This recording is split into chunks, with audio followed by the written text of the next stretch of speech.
control. You're on my mind, baby. Just move a little closer. And I say, oh, it's a night we'll both remember.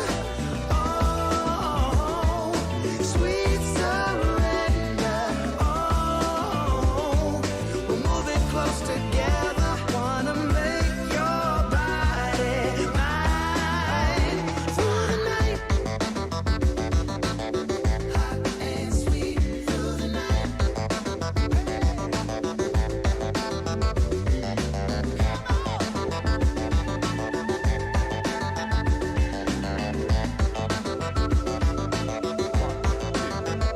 Let's get out fast and slow. I wanna get to know you. I know a place where we can go. It's just around the corner. And I say, oh, it's a night we'll both remember.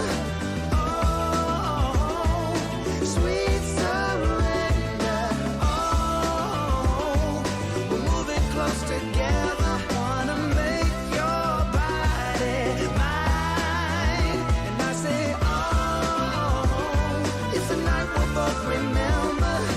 Oh, sweet surrender. Oh, we're moving close together. Wanna make your body mine through the night. Ooh, ooh, yeah, baby. I wanna make your body mine. Wanna make your body mine.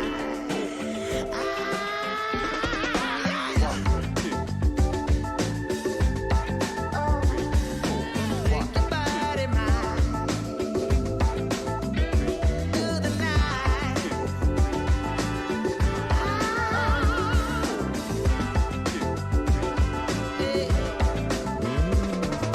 Oh, it's a night we'll both remember.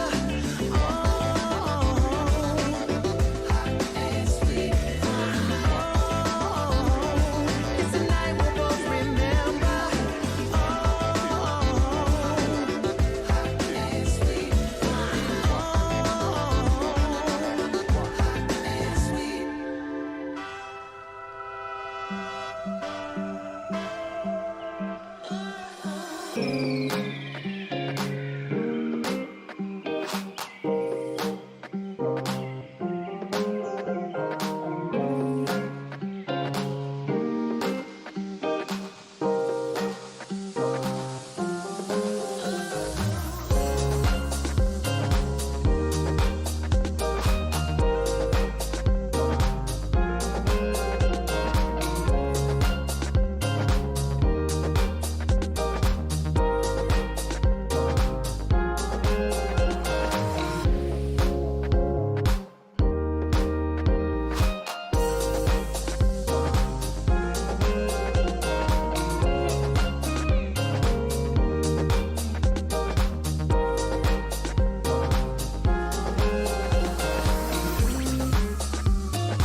Good morning. Hi, everybody.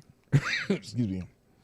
Welcome to Woke Wednesday on the Morning Night Live. And it's, I'm a little bit late just because I was trying to find a couple more things that I had put to the side and I forgot to bookmark them. So I'm good now. Hey, happy Wednesday, hump day on the Morning Night Live. Got a little cough too. So we saw the beginning of the show trial yesterday, and it pretty much turned out to be exactly what we expected. And so I am gonna spend a little time on that, but I have a few other people's opinions, but I came across a thread on Twitter that I found to be very poignant. So we're going to go through that today. We're going to talk about the mask mandates that are pending because, well, let's just say that their messaging is all over the place on this whole thing, this disease from the country of origin that shall not be named. And it's so confusing to people. It's so almost self-defeating, completely contradictory. Doesn't follow science like you would hope it would, but I'm just going to report on what they're doing. I'm going to try to avoid opinions that can get me kicked off the platforms, and because as small as my channel is, I'm probably already on a list anyway. So we're just going to get through it today and see how it goes. And on that note, Johnny, please play the intro.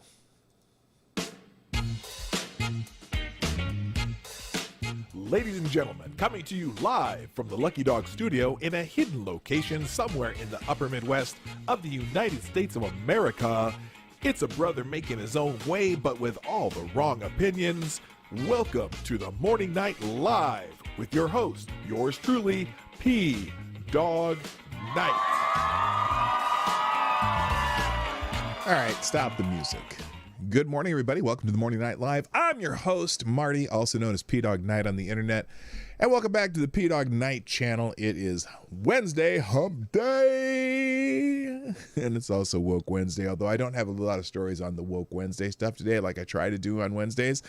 More about things that are in the news. And it is Wednesday, the 28th of July, 2021. Freedom Month is almost over, but it's always freedom time for me. I enjoy my freedom and everything like that. So before we get into news, I'm just gonna say hi. I don't have a whole lot of introductory stuff to say. I'm just gonna say good morning. So first in the chat today, Jonathan Peterson gets the bell. Thank you for being here, sir. And good morning also to Tarai Deos here early saying madness. Dun, dun, dun, dun, dun, dun, dun, dun. If you know what I just did, put a 1 in the chat. Good morning, Renee Mayette, Gunfox61, Mike Savage, Blarg, the one who, Select a Boy, Infamous One. Good morning also to Mike Savage. Oh, I said Mike Savage. Also, good morning to Advocatus Diablo, the Devil's Advocate, Attack Alpaca. Good morning, Maddie. Let's see, Sydney Oberg. How you doing, my friend? Good morning. Who else is here? ZZA, nice to see you. And anyone else who's strolling in, I am glad you're here. Hope you all are having a good morning. Did I see Select a Boys in the house? Yeah, boy. Good morning. And also James PFP's here. Nice to see him. People are rolling in slowly. Hit the like button, share the stream, and you can sponsor the show with those things, clicky things down there. And they'll show up in the chat once in a while. Also, did I say good morning to Jesse Leon? How you doing? Dr. Mengele was a medical expert too. Yes! Yes, he was. Okay. I have my cup of reparations, and boy, do I need it this morning.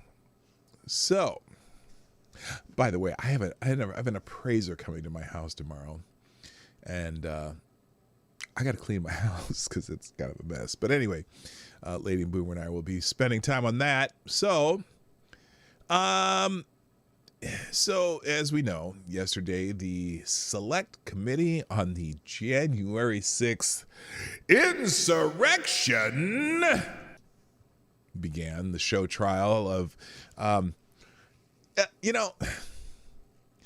It was, good Lord, it was just,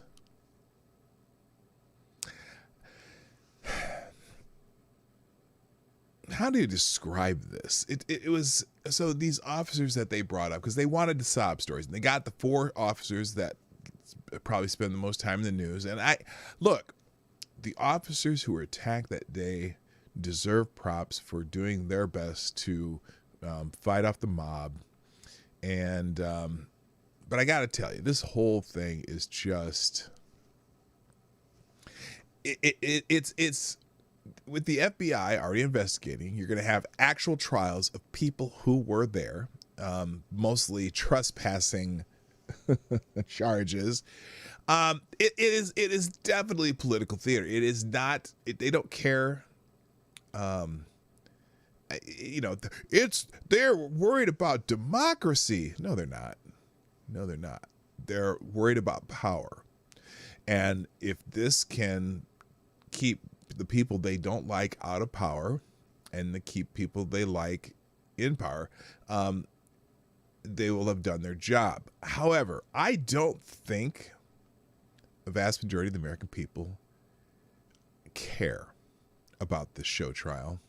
At least that's my opinion. Now, I guess what I found is I'm looking at, there's a poll out there that's saying that more people want to know investigations into the last year of riots that had nothing to do with January 6th. I think by 61%, because it's the riots against the people that people are more worried about. That destroyed more lives, killed more people, destroyed businesses, and was given a pass completely. The riots were given a pass all summer. Even from a standpoint of the pandemic, they were given a pass. Those events were never described as possible super spreader events. But they're even saying that January 6th was a possible super spreader event. Well, what the hell are you talking about? It's like, yeah, some of them were masked in those riots, but during the riots, they weren't masked, unless they were Antifa, because they always wear masks. But it's like, which was the more serious thing? You know, they say, oh, they were good against democracy. No, they weren't. They were actually trying to have their voices heard, whether you believe their reasoning or not. They were trying to have their word heard. Some idiots got out of hand. And again, we know for a fact that there were some provocateurs who had nothing to do with the people that were there.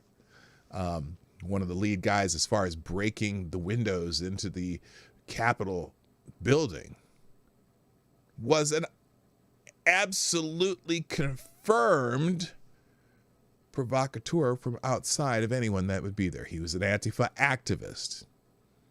In fact, they took some of his video footage while he was telling people they should be breaking shit. Nah. And they rewarded him for his footage. At least the mainstream media did. He made out like $100,000 for his video. Oh, then they finally arrested him, realizing, oh, he was the one who was breaking the windows to get into the building. And now, was he the only one? Nah, there's a couple other confirmed ones, but also, you know, very much, you got to wonder if the FBI planned a big old riot or planned a whole kidnapping scheme for a certain governor in the North Midwest. How many of those agents may have been involved in this? Now, am I saying that they were the only ones who did this? No, people followed other people who were fighting with the police. And we should support the Capitol officers who were there. Okay? Now, the one Michael Fanone, that dude who seems to be more camera seeking, I question with everything he says with a grain of salt. Were there attacks on officers? Yes. Were they fighting with officers? Were they fighting at the barriers? Yes, they were. But I don't know, unless there's some footage, he just seems like a fabulist. The other officers that were there, well, I know at least one of them is also an activist who justified the riots over the summer. He's made statements to the effect. Now, does that mean that he wasn't doing his job as best he could on January 6th? No, I think he was. And but again, this trial is clearly designed for one thing. And it was designed for one thing by the language that some of the questioners used, calling it, and including the two hand-picked Republicans who just happened to be the same two hand-picked Republicans who voted to impeach Trump over this particular event. Because when they're asking questions and trying to find out what happened at these riots, how this happened, which they're not asking how it happened. They're not asking, certainly haven't asked a question about the death of a certain protester who was killed. The only person who was killed from violence that day. Didn't ask much about her. But, and I lost my train of thought. But they were using language like calling it an insurrection. Well, was it? They don't know, because you're supposed to be investigating what happened. Well, how can you investigate what happened if you've already concluded that it was an insurrection? How can you find out what it was about if you've already concluded that this was an attempted coup? And that's the language that these questioners were asking. Well, was it an attempted coup? Was it planned? If you're trying to find out what happened, a coup would be planned. An insurrection would be planned, wouldn't it? Okay. Because I know for a fact that some of the groups that were there weren't there to cause violence. They were there to protect people from violence from others. Because that's usually what happens at these events. Especially when there's a event of people on the right who have an event or a rally or things like this. How is it that this is the only rally or Republican event in the last year or so that you could not find a single Antifa type counter protester? How does that happen? How does that happen? Is anybody asking that question?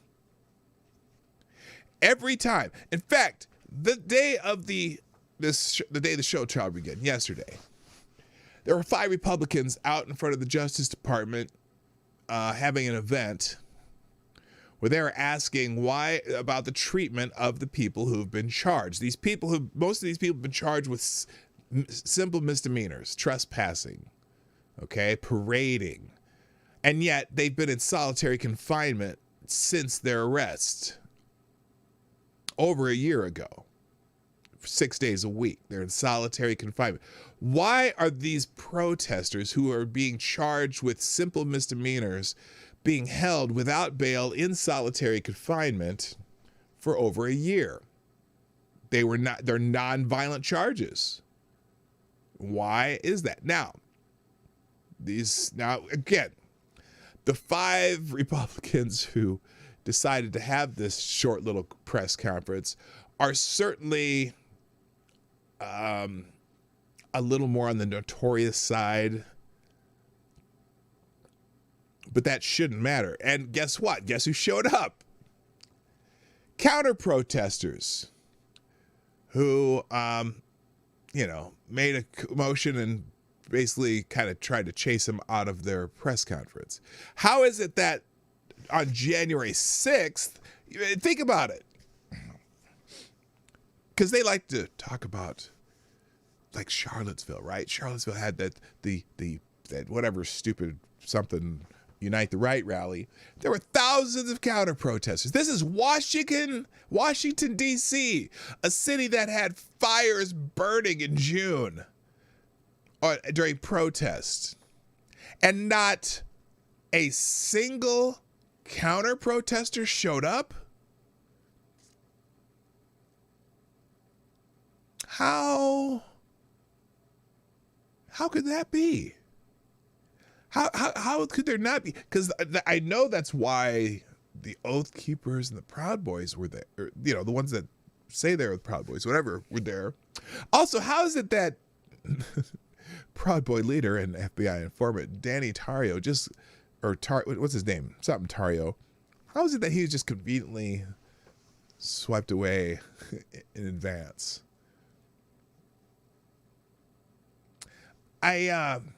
It's amazing that they somehow convinced now somebody, and remember there were Antifa people coming into town, right? But remember that some of them were getting cut off at the pass, not necessarily arrested, but I know that they had vans of them coming in, and they they redirected them away, so to speak. Where were all the Antifa people? Where were all the BLM people that hate these people, that hate the MAGA? There's a MAGA rally. Donald Trump has a rally in Washington, D.C. and not a single counter-protester out there harassing people, fighting with people. Because I thought that Antifa was not an organization. They don't coordinate anything. They're just an idea. Well, they always show up at these things. Where were they? How can that be? Anyway, the one who you were there. I would love to hear. Did you see any Antifa people? They were dressed like patriots. I've heard that. I've certainly heard that.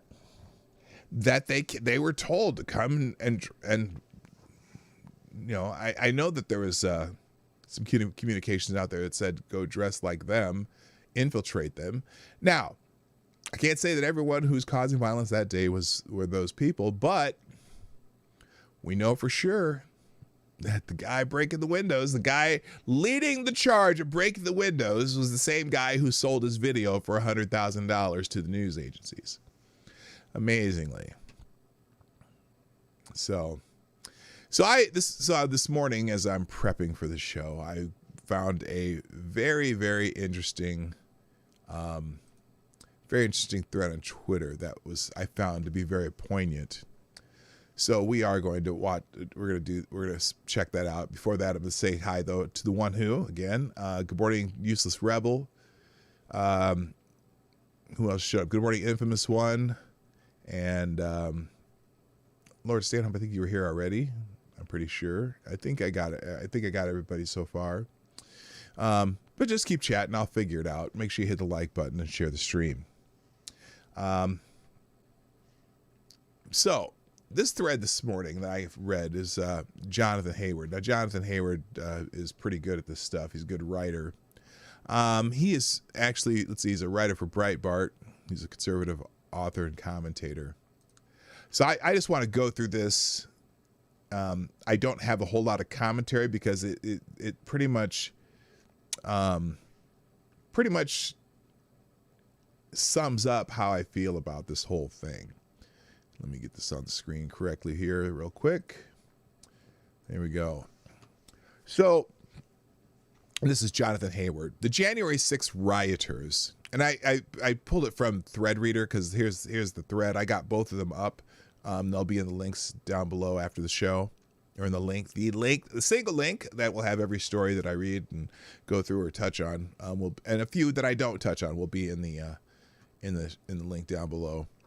The January 6th rioters should be treated with the same severity as Black Lives Matter rioters. Can you feel the irony already? But he knows what he's doing. Since that is not remotely possible, all else is political theater and raw exercises of power. And I am weary of pretenses to the contrary. I am weary of our ruling class sending the message that your home, your business, and personal safety are at the mercy of violent Democrat-approved grievance groups, but don't you dare do anything that makes the aristocracy in D.C. uncomfortable. I'm tired of hearing the Abolish the Police Party demand limitless scrutiny and aggressive defunding of the police who protect the rest of us, but is unquestioning support and increasing funding for the police who protect them. Why not protect the Capitol with social workers, huh? There are Democrat-controlled parts of the country where the theft has literally been decriminalized, and not just during Democrat-approved riots. You have to stand and watch helplessly while your business is looted every day. But the rules are different for their place of business. The entire premise of the theatrical January 6th hearings is supposedly that further insurrections are a serious threat that must be proactively addressed. This is far more true of Democrat-approved grievance riots. They were vastly larger, deadlier, and more likely to occur again. No group that might contemplate barging into the Capitol was given billions of dollars in funding by politicized corporations, as BLM was. None of them enjoys anything like the political and media support of the 2020 rioters, who even got a pass from coronavirus restrictions. Democratic-approved rioters were given free passes from coronavirus restrictions. Every rule in the book was bent and broken for them. Prosecution from their offenses has not been zero, but it hasn't exactly been thorough. The message, sure as hell, isn't never do this again. The Democratic Party normalized and celebrated political violence for months before the Capitol riots. Let's have some hearings on that. Let's talk about how incredibly dangerous it is for one party to think it has a monopoly on grievance mongering, street theater, and violence. Let's all have some hearings about how one party thinks it has a monopoly on questioning the outcome of elections. We could roll a video of top Democrats, including sitting officials, doing that for hours. You want theater? I'll make the popcorn and bring the tapes. I'm not really interested in hearing any Democrat or their GOP footstools give tearful speeches about sacred democracy while their party systematically destroys every bit of protection for our elections and wantonly undermines every outcome they don't like. We have every reason to fear the full power of bloated, hyper-politicized government being turned against Americans who dissent from the ruling party. Show trials designed to establish the predicate that dissenters are political, violent terrorists are not exactly reassuring. There is no need to excuse or valorize anything that occurred on January 6th to be disgusted by this week's political spectacle. I think he meant disgust. Our media tells us that, quote, context, end quote, is everything. Well, in the full context of 2020, hysterics over January 6th are absurd and hypocritical. You can't say this city is sacred ground, but these cities must be abandoned to mobs and criminals as lawless wastelands. Hell, most of D.C. outside of the Capitol is a lawless wasteland. You shrieking potentates can see murder factories through your barbed wire fences. You can't say these cops are sacred avatars of law and order whose actions merit no public scrutiny or investigation, but all the rest of them are trigger-happy racists who should be micromanaged, distrusted, disarmed, defunded, and replaced by community organizers. You can't say this political violence is totally unacceptable and should be prosecuted until the end of time, but these people are allowed to use violence and vandalism whenever they feel the system is not addressing their grievances quickly enough. You can't tell me the First Amendment must be bypassed to silence disinformation because it might lead to insurrection, while embracing media outlets that spread hands up, don't shoot lies with wild abandon, resulting in real and immediate crime and violence. When people who spent 4 years role-playing as the resistance against a stolen election suddenly start telling us dissent and resistance are treason that will be punished without mercy, we know exactly what's going on. It's a grim story, repeated throughout human history. By all means, let's have universal respect for universally respectable elections. Let's have zero tolerance for political violence. Let every American's property be treated with the respect afforded to a congressman's office. These hearings obviously are not about that.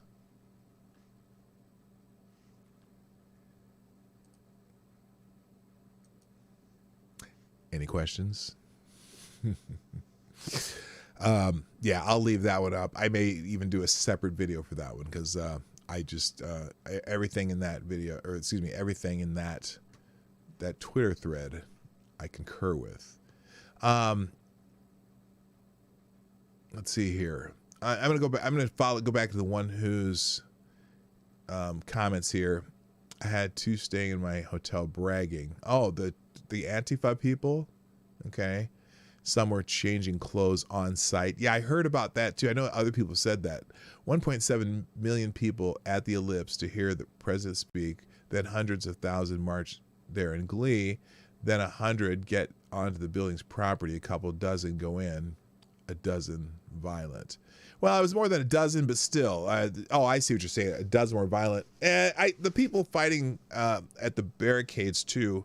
I would say about 100 got violent. But I know that there are more people telling them to stop from the Trump crowd than they'll ever let on. They're never going to show every camera angle from the Capitol building. They're never going to show it because it's going to show where people were let in. We have the video of them talking to the Capitol Police inside the building that they were going to let them in. Anyway, good morning, Tyler F. By the way, Jonas Pedersen. Willett Forge, nice to see you guys this morning. And then let's see, this is just craziness though. This whole thing is crazy. Anyway, then I pulled up one or two articles about this. Let's start with this one from PJ Media. Democrats' January 6th Soviet-style show trial begins, as we said yesterday. God, I said the same thing yesterday, didn't I? Not that I guess I didn't throw in the word Soviet. House Speaker Nancy Pelosi rejected Minority Leader Kevin McCarthy's recommendation for seats on the Democratic Soviet-style show trial they referred to as the January 6th Select Committee, a virtually unprecedented move. The Speaker named Republicans Adam Kinzinger and Liz Cheney to the committee, leading to speculation that she now wants to lead both parties at the same time. Both Cheney and Kinzinger will be trotted out in front of the center to prove how bipartisan the committee is, despite the fact that the narrative has already been set. The script has been written, the stage directions have been given, and Democrats have tested various themes and one-liners to see what will sell with the voters. She's broken Congress, McCarthy told the New York Post, adding that her actions make the whole committee a sham and the outcome predetermined. Well, this is obviously this from before when it started, and that is true. It's kind of, I don't know, it's kind of funny. The partisan news site Salon headlined its gentle missive on the committee, quote, "Democrats have a massive opportunity with the Capitol Riot Committee. Shove it down the GOP's throat." The piece referred to the equally bipartisan Benghazi committee chaired by Trey Gowdy when Republicans ran Congress. This is from Salon. If Democrats don't do the same thing with their January 6th Select Committee, they will be missing the chance to tar and feather not only Donald Trump, but the entire Republican Party. Everybody knows what happened on January 6th. Everybody knows who assaulted the Capitol. It was a violent mob of Trump supporters. They didn't try to conceal who they were. They waved Trump flags. They wore MAGA hats. They chanted Trump slogans. They filmed themselves with their cell phones and immediately posted clips on social media. They tweeted, they Facebooked, they Instagrammed. They gave interviews to whoever for the mainstream media was present, and then they went home and bragged about it. All of this is true, but how does it prove the culpability of the Republican Party? There won't be many Democrat politicians echoing the headline sentiment in public, but the Democrats are out for blood, Republican blood, and won't be satisfied beating up Donald Trump again. They won't stop until they destroy the GOP as a political party. To accomplish that goal, they will look to paint a picture of Donald Trump being in charge of a vast conspiracy involving Republicans in Congress and right-wing organizations like QAnon, which is not an organization. That is truly not an organization. That's the funny thing about it. But they treat it like, I've heard someone say QAnon members. Well, there are no QAnon members. QAnon is anyway, it's a troll. It's bullshit. But there are some people who believe it, and they're idiots. And Proud Boys, the evidence will be scant, but they will connect the dots to prove conspiracy, which is hilarious. Hello, Zombie Teddy. The committee won't work for Democrats unless they prove the January 6th riot was more than a bunch of delusional right-wing nuts taking advantage of a breakdown in law enforcement to run through the halls of Capitol like a bunch of escapees from a lunatic asylum. They must prove that the danger of insurrection is still with us. Otherwise, the process becomes just another partisan game. McCarthy foolishly gave Pelosi an opening when he submitted any names at all. Now Pelosi can humiliate Republicans and claim it's being done from a bipartisan basis. Perhaps Kinzinger and Cheney will wake up to the fact that Democrats aren't interested in finding out what happened on January 6th, but do not count on it. Everybody knows the dice are loaded. Everyone rolls with their fingers crossed. Ding. Avocados Diabli. I'd pay good money to watch Adam Schiff for brains fight a kangaroo. That would be humorous. So, as we mentioned, Officer Michael Fanone, front and center. He's been the media darling because he's been the one out there saying lots about his experience on every media outlet that'll have him. Washington, D.C. Metropolitan Police Officer Michael Fanone called rioters terrorists during his testimony Tuesday about the January 6th Capitol riot. That's a fascinating statement because there were a lot of people there. And the idea that they were terrorists, oh my God. Nice touch there, Fanone. Fanone described the events of the day of the January 6th Select Committee, a group of lawmakers that has been tasked with investigating the events that took place during the Capitol riot. Fanone said that his colleagues had been fighting for 2 hours unrelieved, and he remembers thinking that he should have brought a gas mask. The officer said he realized the gravity of the situation when he saw other officers that looked beat to hell. Fanone said that when he offered to give officers a break, nobody volunteered. But they did point out colleagues who were struggling, and Fanone helped them. Yes, he was a hero. Notice how he has his own little hero narrative going on. I wonder about the officers that were standing around inside the Capitol building, just watching people walk around. Were they fighting for 2 hours? This again seems fabulous. But they did fight with officers. Some people did fight with the officers. I'm not denying that, but it's interesting how he's going to make himself a hero here. Once I got up there, it was the first time I really came face to face with these terrorists, Fanone said. They were dressed in clothing adorned with political slogans, Make America Great Again, Donald Trump 2020, things of that nature. They were wearing military-style clothing. Many had gas masks. Quite a few had shields, which they had taken away from law enforcement officers. They were using them to beat us at the front line. Fanone said he was eventually pulled out of the line of police officers and violently assaulted, describing the events as a blur. He said that some in the crowd were yelling to kill him with his own gun and thought about using his weapon to fend off the crowd. But yet they tortured me, he continued. They beat me. I was struck with a taser device at the base of my skull numerous times, and they continued to do so until I yelled out that I have kids. And I said that hoping to appeal to some of those individuals' humanity. Unfortunately, a few did step in and intervene on my behalf. Fanone added, they did assist me back towards the mouth of the tunnel entrance, and other officers were then able to rescue me and pull me back inside.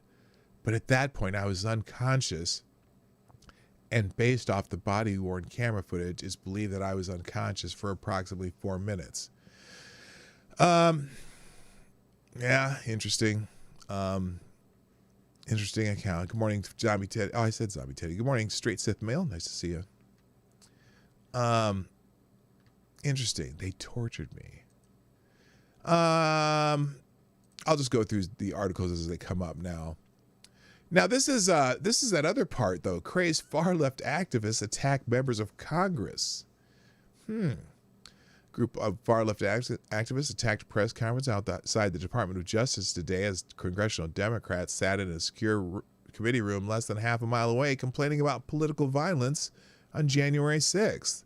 As Capitol Hill police openly wept inside the secure Capitol, congressional members Louis Gohmert, Marjorie Taylor Greene, Matt Gaetz, and Paul Gosar were attacked at their press conference outside the Department of Justice.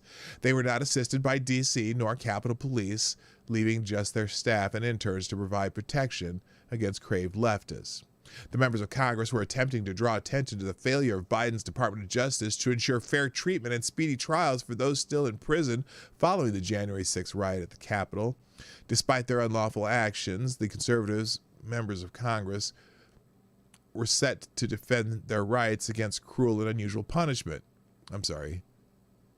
Oh, I see. They defend those people. Many are being needlessly subjected to solitary confinement, inedible food, and abuse by guards, and to a fair trial at the press conference today. This is poorly written. Thank you. But activists from a nearby far-left protest got wind of the press conference and crashed it with whistles, placards, and violence. A number of congressional staffers were shoved, as were the members of Congress themselves, as crazed activists screamed inane things such as, "Are you a pedophile, Congressman Gaetz?" Congressman Matt Gaetz was basically accused of sex trafficking minors back in March. To this date, no evidence has emerged and no charges have been brought. Yeah, that's amazing, isn't it? They made a big deal about that a while ago. Have you heard anything about that since, other than people on Twitter saying he's a pedophile? Yeah, funny, nobody's not a single word in the media about that. I'm curious. I'm seriously curious, because if he did do something, I want him charged. But apparently, that seems to be by the wayside. The political left claimed prior to November 2020, get this ad off my screen, that accusing elected officials of pedophilia per the Pizzagate saga was dangerous and a conspiracy theory. Today, their activists engage in the same behavior. So there is pushing and shoving. You can watch the videos in this clip if you want to. They're in the article. Tom Cotton, this is not what I wanted to do. Oh, here's the one I wanted to do. Here's the poll that we were talking about earlier. More Americans want Black Lives Matter riots investigated than January 6th. Well, the thing is, January 6th, there are people being charged. There are people going to trial. There are people who are going to jail. There are people being sentenced to pleading guilty and whatnot. What about, yes, this is a what about. What about the people they caught burning things? What about people who killed people? What about the people who destroyed people's lives and businesses and homes? What about, yeah, that is a what about. Because we're doing something about one thing, but we're not doing anything about the other. In fact, most of them are getting released on their own recognizance or with no charges or charges dismissed. As Speaker of the House Nancy Pelosi picks members of the Select Committee to investigate riots on January 6th, a new poll finds that many Americans believe she's focusing on the wrong riots. 1/3 more Americans believe Congress should hold investigative hearings about last summer's Black Lives Matter protest that sparked violence than think lawmakers ought to probe the riot at the Capitol on January 6th. Now, again, why might that be? Because they're doing something about the riot on Capitol Hill. The FBI is arresting people. They're trying people. They have people, in fact, they're treating people seemingly, apparently, inhumanely about that. And look, those people should be prosecuted. I'll repeat it again. Those people should be prosecuted. Should they be treated like terrorists in a Turkish prison? Yeah. No. Anyway, in all, 2 out of 3 likely U.S. voters say they believe Congress should open an official investigation into the violent protests which blazed a trail of arson and looting through major and mid-sized cities nationwide. On the other hand, fewer than half, 49%, of Americans support Pelosi's investigation of the D.C. riot, in which rioters protesting the 2020 presidential election results stormed the Capitol. Support for a federal inquiry into the riots that engulfed U.S. cities after the death of George Floyd cut deep across racial and political lines. 67% of whites, 64% of black voters, 66% of Hispanic voters, and 62% of other minorities think Congress should investigate the 2020 riots in U.S. cities, reported Rasmussen reports. 75% of Republicans, 60% of Democrats, and 63% of voters not affiliated with either major party say Congress should investigate last year's violent protest. How many of you think those violent protests will be investigated by anyone in Congress? Will there be a select committee on the grievance grifting protests? I shouldn't call them that because not everyone was out there because they were grievance grifting, but certainly the organization made a lot of money off of it. Patrisse Cullors and her 4 houses. The Speaker's controversial select committee stands on shakier ground. Americans were almost evenly divided on whether members of Congress should launch another examination into the Capitol riot, which Pelosi and her fellow Democrats label an insurrection. 42% of respondents told pollsters that the event does not merit a national inquest, with 49% in favor by contrast. Only 21% of Americans said Congress should not investigate the riots surrounding the Black Lives Matter movement. The riots were the most expensive in U.S. history, costing insurance company an estimated $1 billion to $2 billion, according to Property Claim Services. That estimate only includes the share of the damage insurance companies cover. The riots left hundreds of thousands of policemen and civilians injured and dozens killed in their wake. Approximately 72% of major city law enforcement agencies had officers harmed during last summer's riots, according to the Major Cities Chiefs Association. A single police agency reported that 462 of its officers were injured during the protests in its jurisdiction. Tragically, 27 people died during the riots. Oh, how many people died in the Capitol riot? Oh, that's right, just 1 as a result of the violence. Poll also found 62% of voters believe politicians who downplayed the riot should be criticized, 11 points higher than those who believe politicians should be called out for minimizing the importance of the D.C. riot.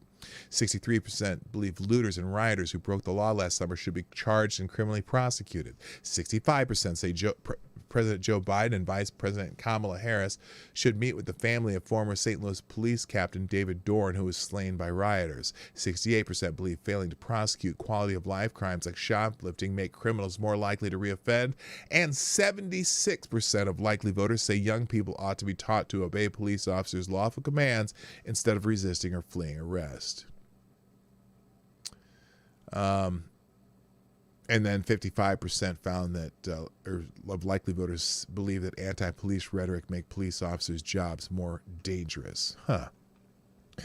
Do a cursory search for the punishments given to those interrupting the Kavanaugh hearings versus January 6th. Same situation and crimes, but vastly disparate punishments and sentences. Yeah, oh yeah. Did anyone get prosecuted for that? Or did they let him go? I don't even know that I've never heard of a prosecution for the people who disrupted the Kavanaugh trials. I'm pretty sure they just let him go.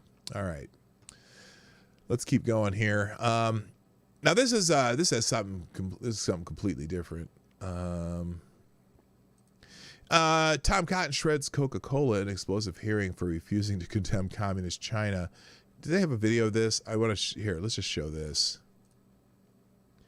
It's like 3 minutes long, but it's Daily Caller. God damn it. Or Daily Wire. Hang on. We'll have to do it this way. How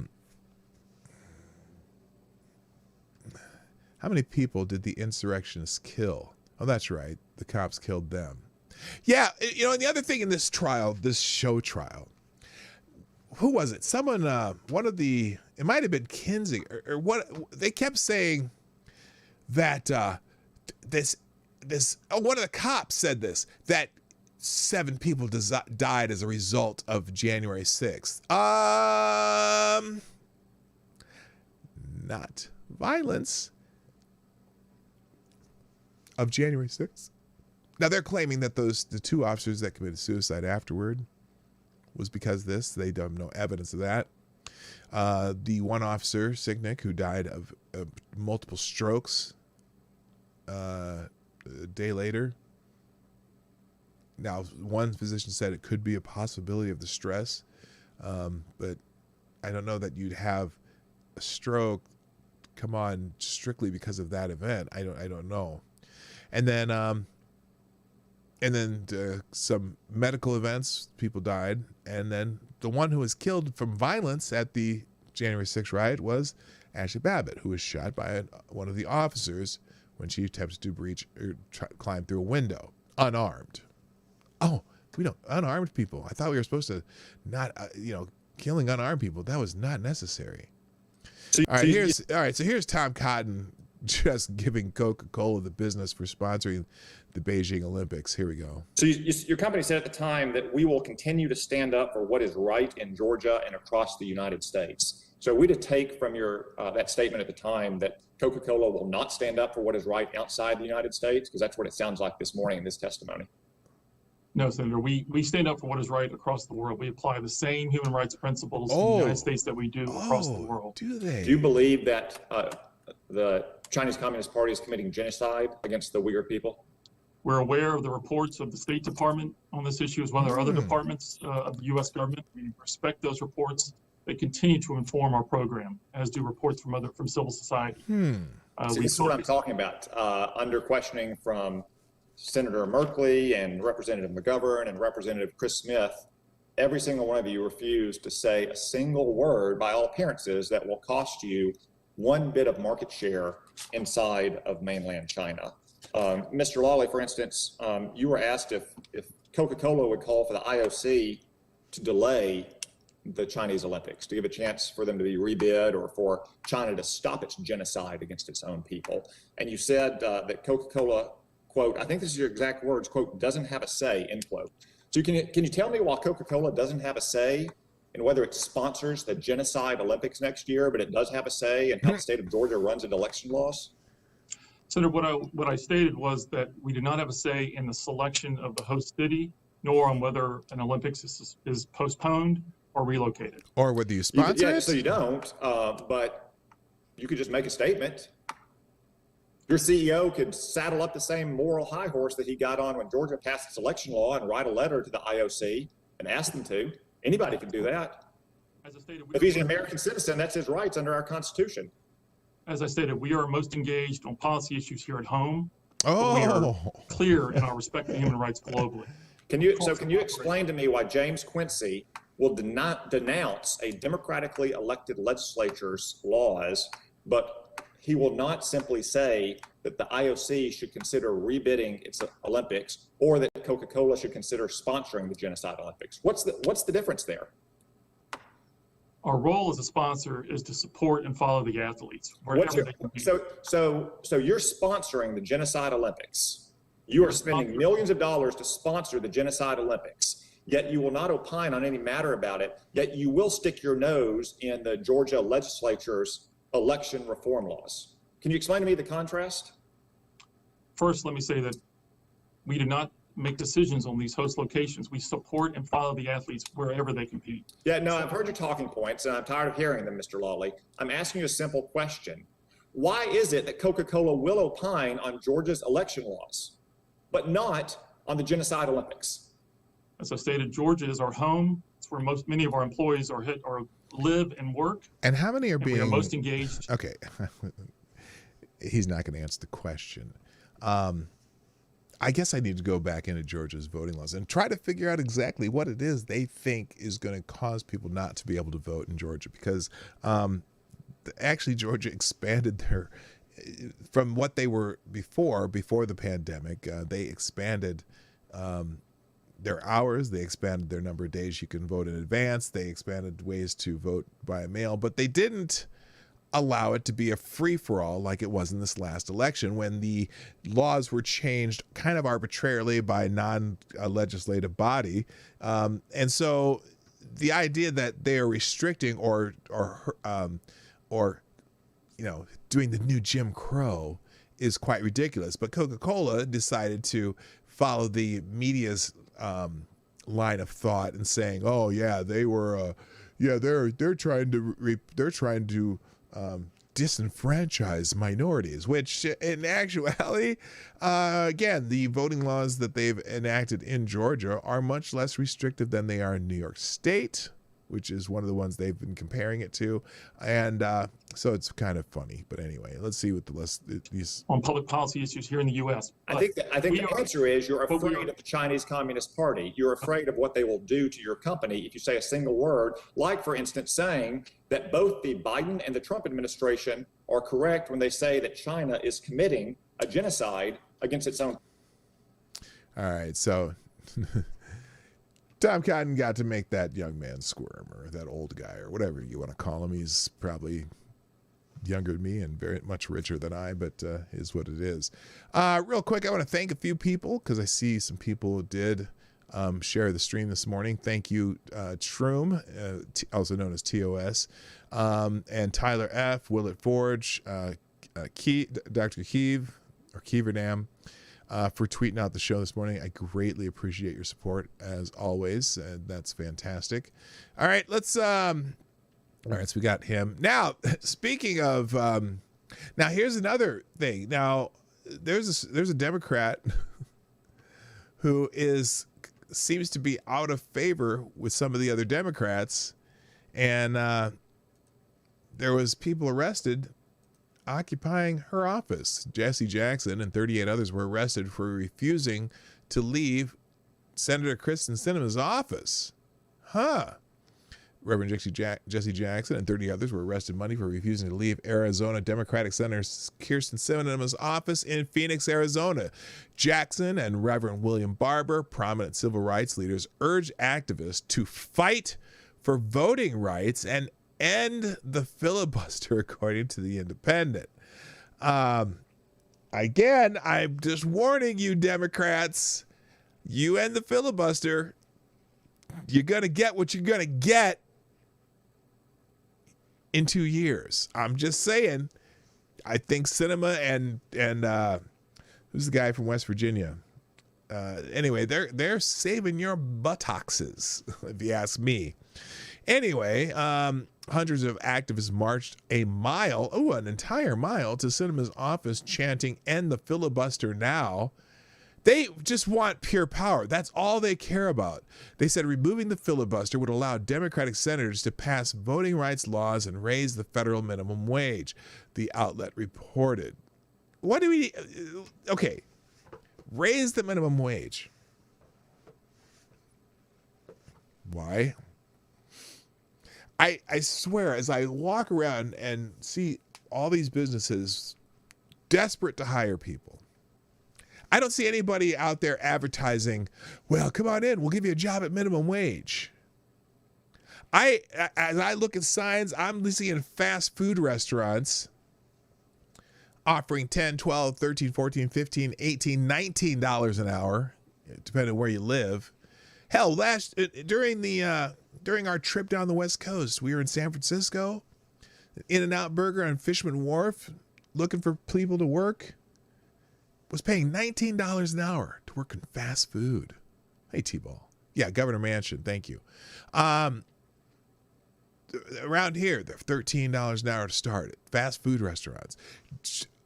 Any kind of warehouse jobs are anywhere between $15 and $22 an hour to start. Now, remember, I work for UPS, and that's what it was. I mean, they started us, I think it was, this was 17 years ago, $9 an hour, but they were hiring people at $15 an hour 4 years ago. They were hiring people at $19 an hour 2 years ago. They're hiring people at $22 an hour now for just starting there. Now, I don't know if it's temporary or what, but anyway. Now, someone named David Wallace, Jesse Jackson, 79, who has Parkinson's disease, is marching in the heat and humidity to Senator Sinema's office to end the filibuster and demand voter and workers' rights legislation. Jackson said the country is in a civilian crisis with battle lines drawn, according to The Independent. The power is in you, the people, he said. I taught kids for 25 years. Oh, this is somebody else. I taught kids for 25 years. This is what you have to do to change things. And now it's time to step up, said Barry Smith, the 59-year-old retired school teacher, as he was preparing to be arrested. We're supposed to be a democracy. So having a minority running the Senate, it's just so unfair. You know, were you here 2 years ago, Barry, or whatever your name is? Did you not know that the Democrats have been using the filibuster for years in the Senate? And now suddenly you're worried about it because the Republicans are doing it? Huh. Fascinating. Good Lord. I think the job market should make the minimum wage. I agree. It does make the minimum wage because the minimum wage is not being used right now. The job market is certainly creating their own minimum wage based on what you need.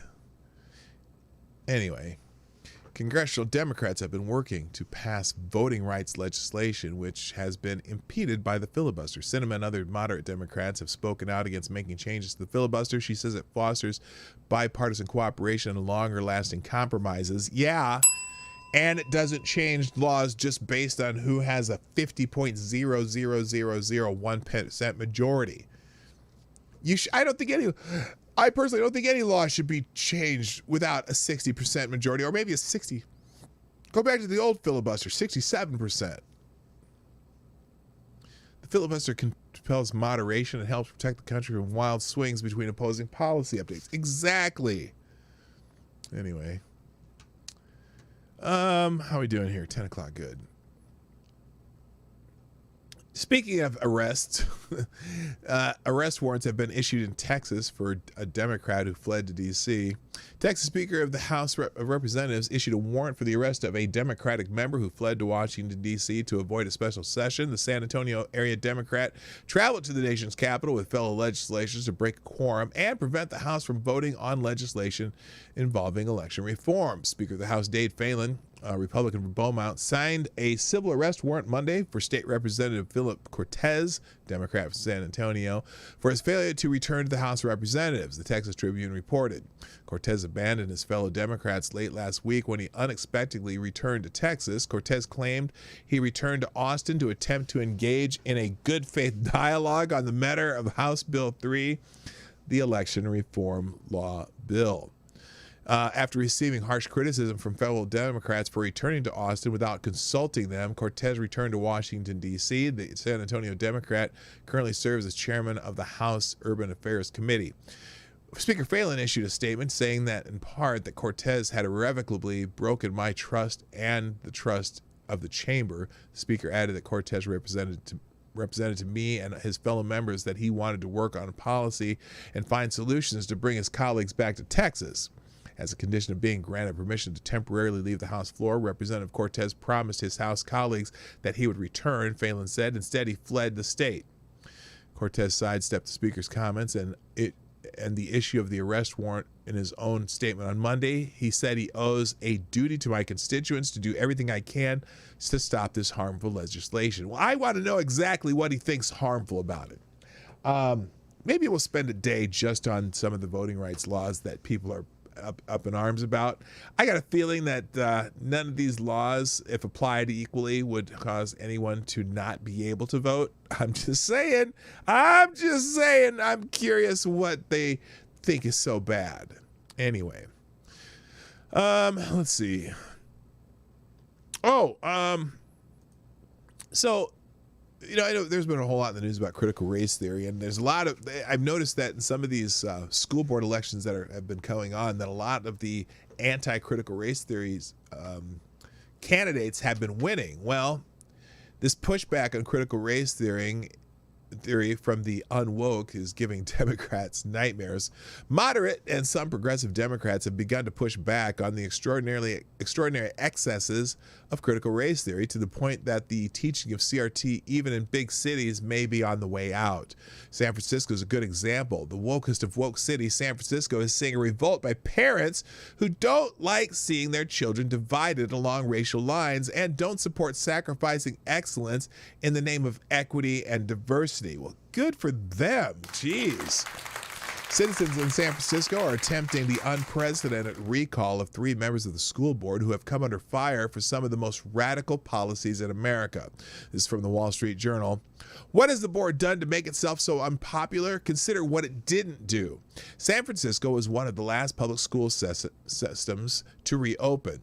It was so bad, at one point, the city itself sued the school district. Meanwhile, in January, the board found the time to vote to strip 44 public schools of their names, including Abraham Lincoln High and Dianne Feinstein Elementary, over alleged complicity in racism or oppression. This was followed by an embarrassing about-face when it emerged how flimsy the criteria were. Alamo Elementary School made the list, even though it was not named for the Texas battle, but for the Spanish word for a poplar tree. But the key in San Francisco and other big cities is deliberate undermining and shortchanging of Asian American students. In their eagerness to strike a blow against white racism, the radicals have decided to punish Asian Americans. This is also from the Wall Street Journal. A month after its infamous name change vote, the school board scrapped merit-based admissions in favor of a lottery system at Lowell High, crown jewel of the city's public system. The idea was to increase minority representation at the school. But as critics noted, Lowell is already 82% non-white.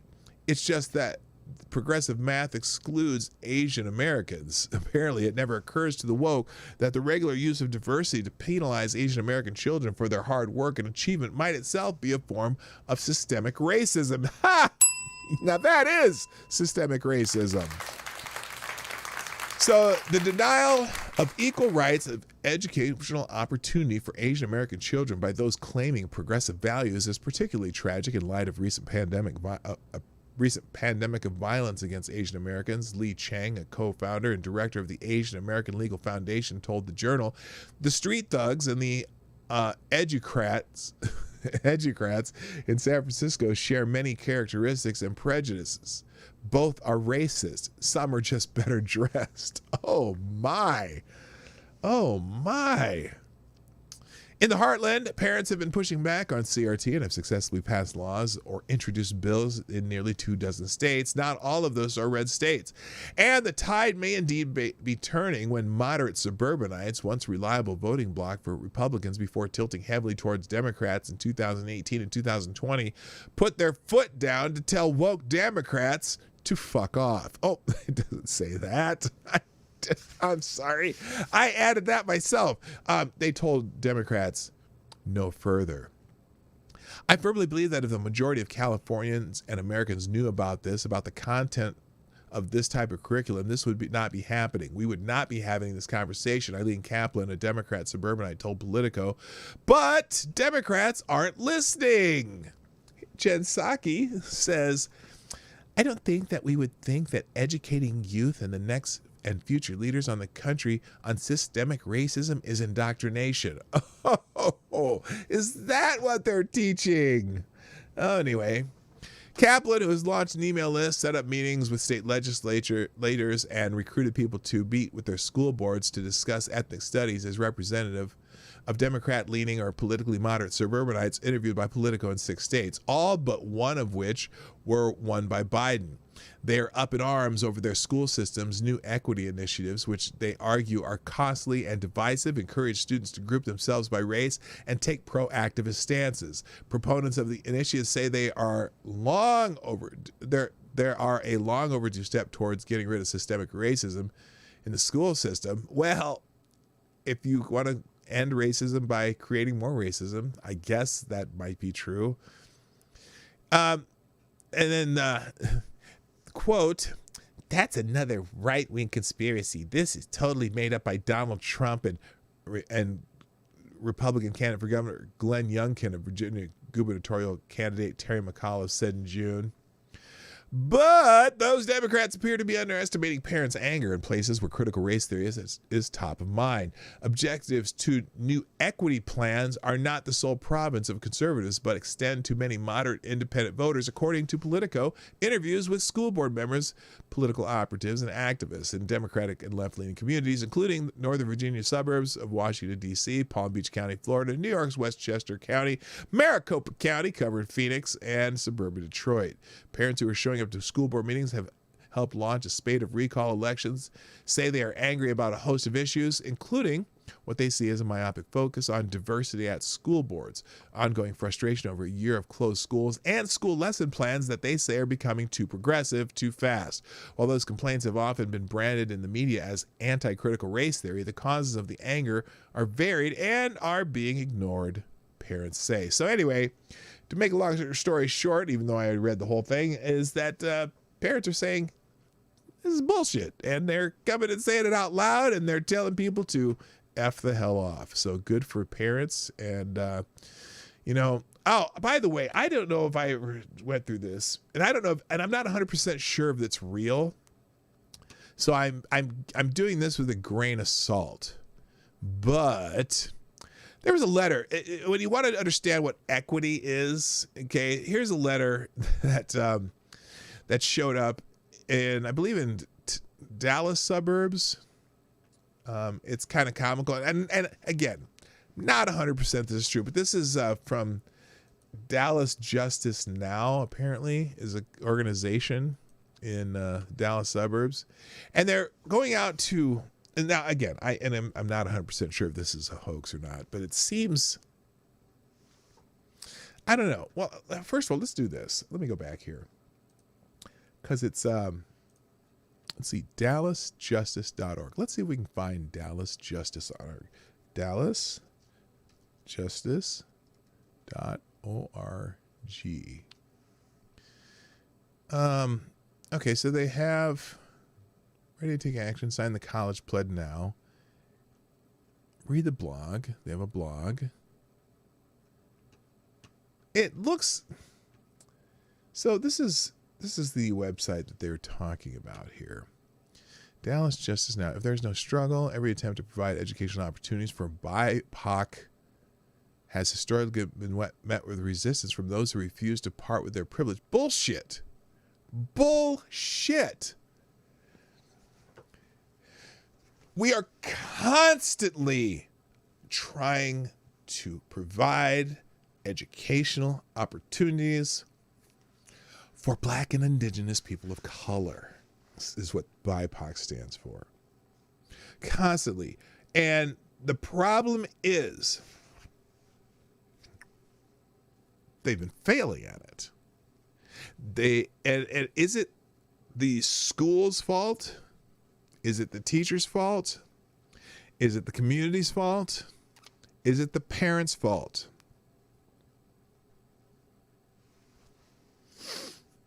Yes. Oh, wait, did I ask more than one question? In some ways, it's the school's fault. If you have crappy teachers, or if you're not actually holding children accountable for what they are supposed to learn. It's partially the school's fault for not figuring out how to get teachers to teach and motivate kids. It's partially the community's fault for indoctrinating kids to believe that even if they get an education, it won't matter. They're not going anywhere anyway. It's damn well sure parents' fault, whose job it is to make sure their kids get educated and hold a little responsibility on their kids. I'm going to say parents more than anybody, because I guarantee you, and I've said this so many times, if there's a kid in a school that's supposed to be a bad school who is successful, maybe goes to college, maybe goes to an Ivy League school, because I know I've seen I've seen kids come from the worst schools, end up in Ivy League schools. If one kid from your school graduates with knowledge and is able to go to college because of the knowledge they graduated, or at least the ethic they graduated with, then the opportunity is there. Every school, whether the books are outdated or not, has books. Every kid has, I guarantee every school has books where you can learn to read and learn how to do math. And I'm sure they all have math classes. I'm sure they all have some kind of science classes that teach you something. Even an old science book is still going to show you how to use the scientific method. Even an old English book or literature book has the basics of reading and sentence structure and, using language. Even in old math books, teaching you how to do equations and division and algebra and so on and so forth. It hasn't changed unless you're talking about the Common Core bullshit math. But I'd rather take an old math book if that's the case. So whose responsibility is it for those kids to be educated who are not being educated? I'd say it's the parents first. You are responsible what your kids do and how your kids succeed. If you've got them running around with other kids who don't give a shit about school, maybe you should put your foot down. Oh, it's too hard if you're a single parent and you can't do this and that, do that. No, I'm not listening to those excuses anymore. I call bullshit. Anyway, apparently there is this, at least they have there's a site here. I don't know how new this is, but I'm going to show you what, where is it? I'm going to show you this stupid thing here. First of all, thank you, Baby Vazo, for donating to the show. You are for sponsoring the show, by the way. You are the new Streamlabs Superstar sponsor of the day. Thank you so much. And I don't believe in white privilege. Something is amiss. I was taken out of Chicago when I was 11 years old and bounced around. My adult life was spent in Arizona. I do not understand the mindset of people who are in favor of raising the minimum wage. Well, it's minimum wage is largely pushed by unions, because unions can negotiate their contracts and they will, for example, I'm sure my union, if they raise the minimum wage, there's an automatic bump in our contract, I think. But it's also because people think that money is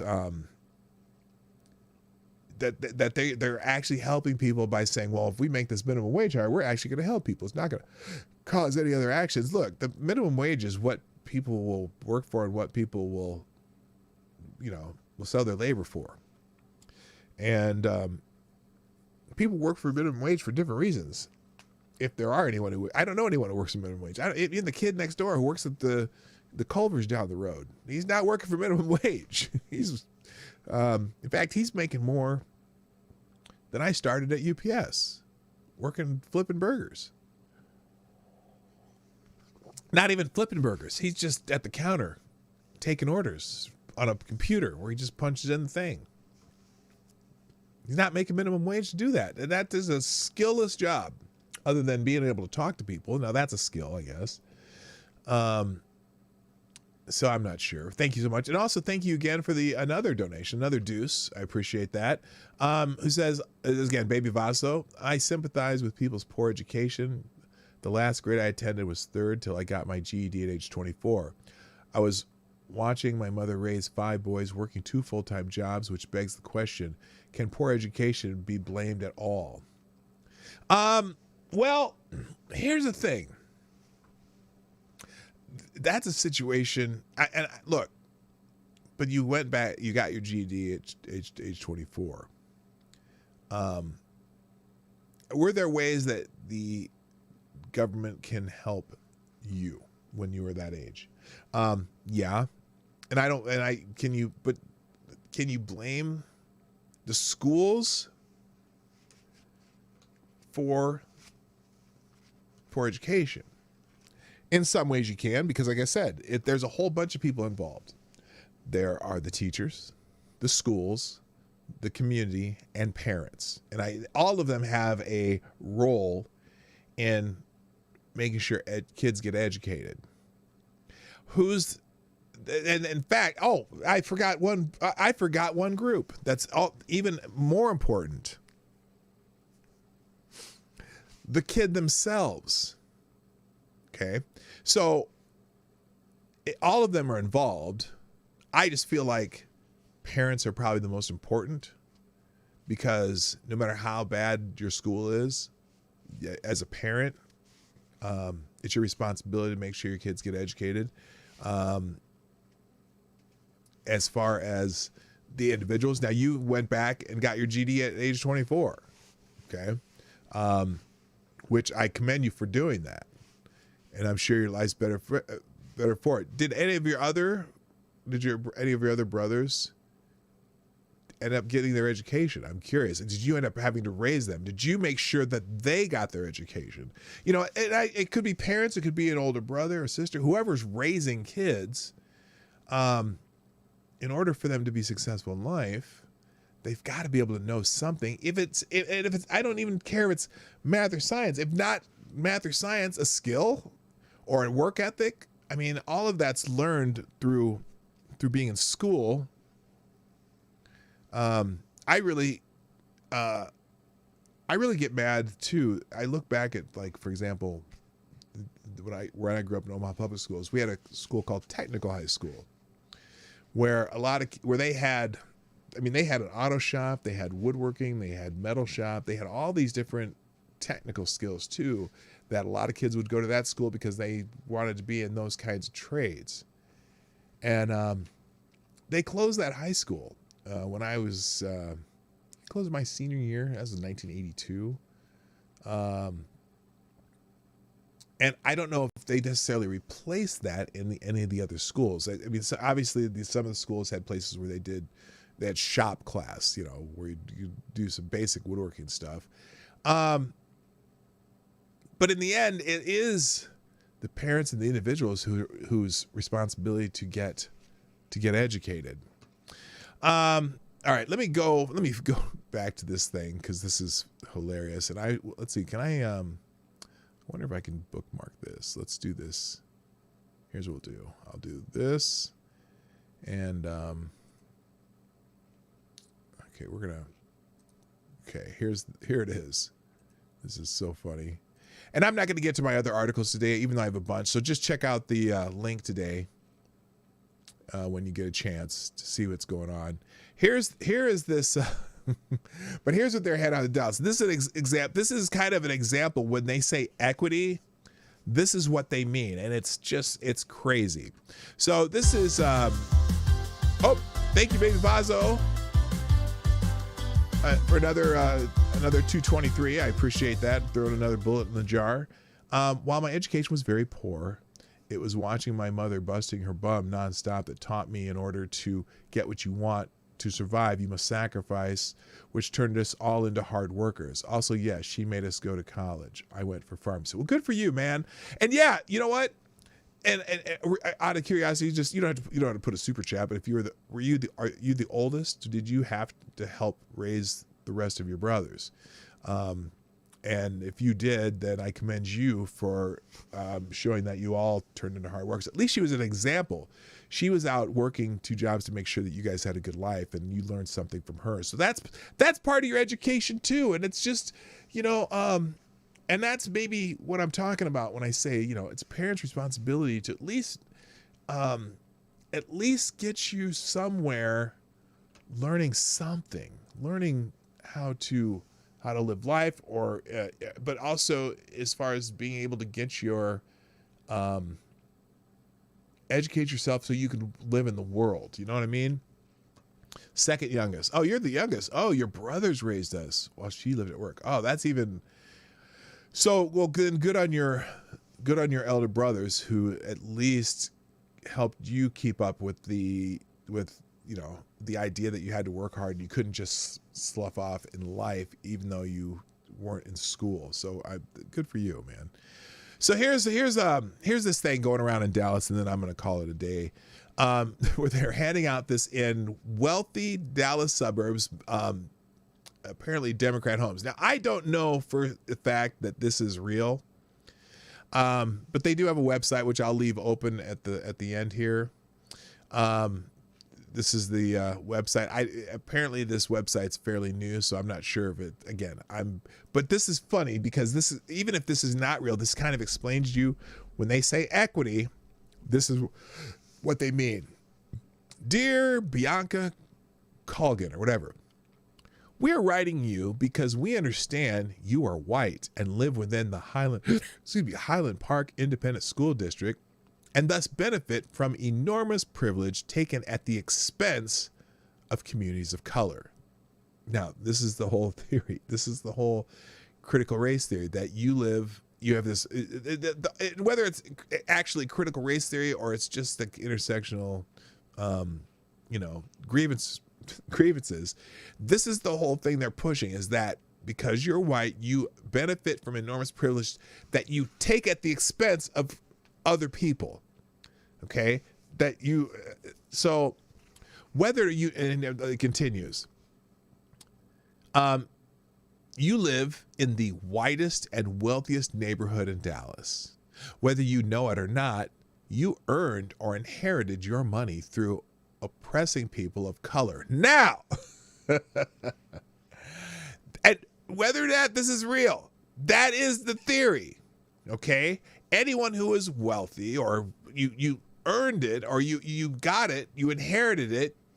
No matter what you do, you got it because you were oppressing people of color. Now, are there people of color in that neighborhood at all? Because they would have done the same, right? Anyway, however, it is also our understanding that you are a Democrat and supporter of the Black Lives Matter movement, which makes you one of our white allies and puts you in a position to help correct these cruel injustices. We need you to step up and back up your words with action and truly sacrifice to make our segregated community more just. This is kind of the theme of the anti-racism. This is anti-racism. And again, whether this is real or not, this is the theme of anti-racism. We are asking you to pledge that your children will not apply or attend to any Ivy League school or U.S. News and World Report Top 50 school. If you do not have children under 18, then we ask you to pledge to hold your white privileged friends, family, and neighbors with children to this standard. These schools have afforded white families privilege for generations. Having your children attend these schools takes away spaces from students of color who really need job opportunities, education, and influence that these schools provide. We know that this sounds like a tough commitment to make, but it is truly disheartening to see wealthy white folks sending charitable donations, posting hashtag Black Lives Matter on social media, or putting up yard signs as if to say that minimal effort is all they are prepared to do in the fight for racial justice. The quest for justice requires a commitment from our white allies, and we thank you in advance for your anticipated cooperation in making such a commitment. Thank you for helping make our city more just. Now, the reason I think this might be a hoax is because this is throwing it in liberals' faces, what I would call it. Now, it may be real, it may not be, but it is definitely throwing it in their faces, because you drive around and you see the big old house with the Black Lives Matter sign from it. I am so tempted to do this. I am so tempted to go up to some black house with Black Lives Matter sign in the yard and go knock on the door, and I want to go up and say to them, hey, I see you got a Black Lives Matter sign in your yard. And yes, and well, now as a black man, I commend you for taking up the mantra that Black Lives Matter. And I wanted to come by and test that theory for you, because I am, as a black man, you have, as an ally to Black Lives Matter, you have a tremendous amount of privilege, and I'm sure that you've gained that privilege through, what do they call it here? They say through oppressing people of color. So I'd like to give you an opportunity to make up for that. I am out collecting reparations on behalf of a black man in your neighborhood, and I would appreciate it if you would give me $20 right now and just say what they say. It would be fun to do that as a video or a social experiment around, because oh my God, the Black Lives Matter signs around Minneapolis, around in some of the wealthiest neighborhoods I've driven through. It's just funny. Or even in our precious little suburb out here, third ring suburb. I've always wanted to just do that. But this does a good point for a kid. This smells of a 4chan prank. But the fact that they took the time to put up this website. So and since I got a couple minutes left, I'm going to go through the site. So here's, okay, so there's a blog here, which the first entry is July 23rd. So this is a brand new site, and I'm really curious. So there's the blog. Let's see, learn about us. Here it is. We, the people of Dallas, must come together and remedy the root causes of the institutionalized racism, which we know is a plague on people of color in our city. We are ambitious that by tackling the root causes of institutionalized racism in our city, we can remedy the injustices we see on a day-to-day basis, like police brutality and access to quality education. Every black man and woman deserves to live their lives without fear of murder by cop, and with education which equips us for a real future. You know, the idea that people live in fear of murder by cop, with 40 million black people in the United States. Again, these, even, it's funny because when you look at other crime statistics too, even the crime statistics, it's still a very small portion of the population. That's why I don't like necessarily talking about saying this, that 1350 whatever thing. Even then, it's not 1350. It's a tiny percentage of bad people doing bad things, and there just happen to be some of them, in our communities, and that's what our cause of death is. I'd rather talk about how it impacts people. The cause of death of ages 15 to 45 being number one, being murder in black men, but even then, when they say living lives without fear of murder by cop, it never even crosses my mind. I very, very rarely encounter a police officer. In fact, I don't at all. I haven't got a speeding ticket. I don't know. I can't remember. My last speeding ticket was in the 80s, I think. Oh no, I had one in Iowa once, but that was on one of those camera things. Why would you fear murder by cop if you're rarely encounter police? Anyway, our goals: 1, defunding and redefining the Dallas Police Department, a department with the legacy of racism which continues to hunt black men and women, cannot merely be reformed. Hunt black men and women. But do you recall any of these major known man bite dog events being from Dallas? I don't. I guess I'd have to look that up. We must redefine community safety. 2, an end to the Dallas Police Association. Police unions like DPA exist primarily to prevent bad cops from being held accountable. Well, they also argue with the city on how much they should be paid. I'm not a big fan of public employee unions anyway. I think teachers unions and police unions and government employee unions should all be ended in some form, although I don't know, they cost the taxpayer a lot of money. 3, an end to qualified immunity, essentially a law that allows police to be exempt from prosecution for acts committed in the course of doing their job. Okay, thing is that on that qualified immunity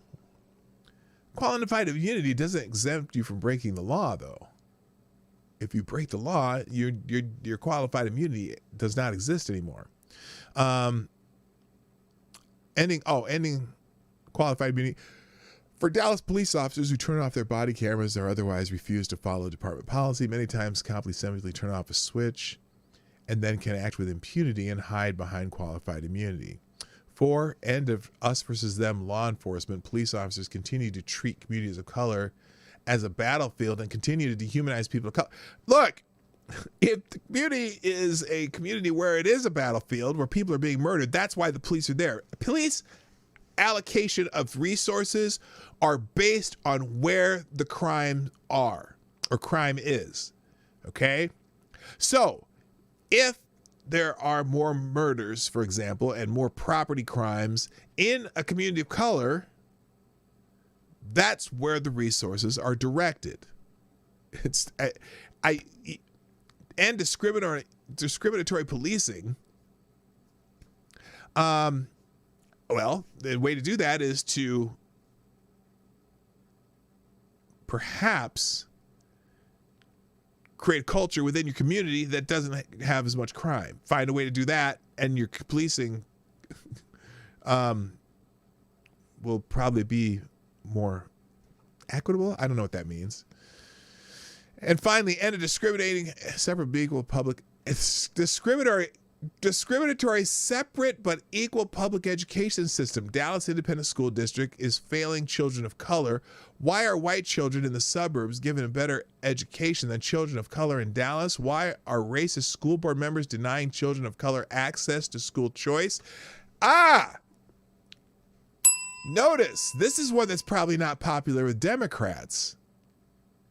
Why are racist school board members denying children of color access to school choice? They might be onto something here. I wonder. It makes me wonder. We demand access to equal education facilities. If the DISD refuses to provide quality education, then we demand school choices. All right, now, I got to ask, though. Is anyone successful in those schools they say are not as good as the suburban schools? I'm just curious. Now, it's interesting because where I live, we kind of do have school choice in Minnesota. People can transfer to other districts and things like that. We have that, and we see that a lot. And but separate but equal. That's interesting. Is it separated by law that children of color can only go to certain schools? Or is that just schools where people live? And who, again, I say the